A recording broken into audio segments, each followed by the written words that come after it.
Hi, I'm Cheryl Bernardi, and this is my first parenting video. A few people have asked me for a while to share on my parenting experience, and while I have written a few articles and shared a few Facebook posts, this is my first YouTube video about my parenting experience. This morning when I went for a walk, this concept of the parenting paradox occurred to me, and so I thought it was time to do my first video. In order for you to understand the parenting paradox, you first have to picture yourself on a racetrack. You are the athlete, but you're the only one on the racetrack.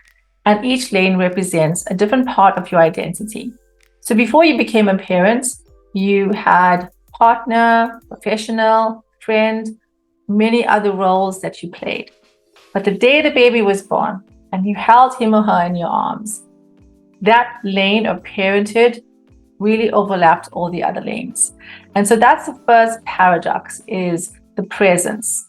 The presence of parenthood takes you by surprise. Well, it took me by surprise as a first-time mother, because all the other aspects of my identity have to take a number. It does take a while to bring yourself back to an equilibrium, but it's a new equilibrium. You can no longer be the person that started on the race, because now parenting has become the primary lane that you are on, and the other lanes have to take a different priority. That's paradox number one, is presence.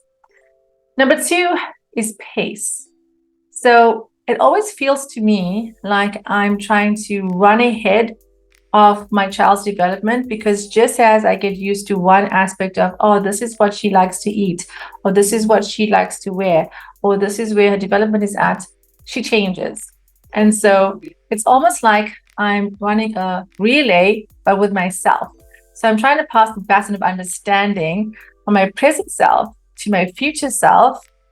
And that can feel very disconcerting. So pace is really that feeling of you are not quite keeping up with what's happening, because you have to get ahead of her development and give her what she needs in the future, but you also have to make sure that she has what she needs now. So that's number two of the paradox of parenting, which is pace. And then the third one is preservation. And I think as she gets older, this is becoming more real to me, because I'm enjoying who she's becoming now. I'm loving the conversations and the feistiness and the fighting back and the questioning, and it's beautiful. But also her 2-year-old self with a baby voice is going away. And the baby pictures and the memory of me nursing her, that's also going away.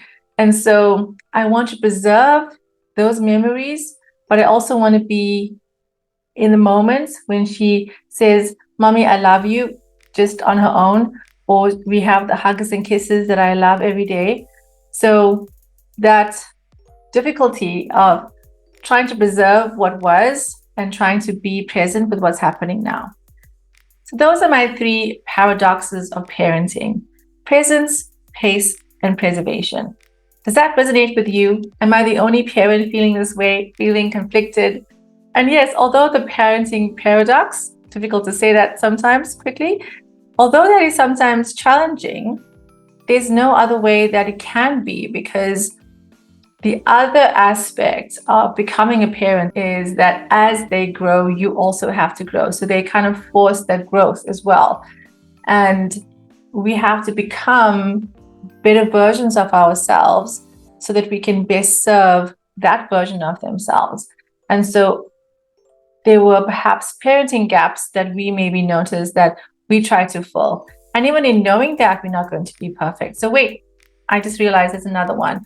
The parenting paradox is the parent gap, because as much as you try to be a great parent, you know that you're not going to be a perfect parent. So you see there's evolving paradoxes as you go. But I'd love to hear from you, a parent of one or many, first-time parent or third or fourth-time parent. Are you also experiencing these parenting paradoxes? Let me know in the comment below, and I'll see you in the next video.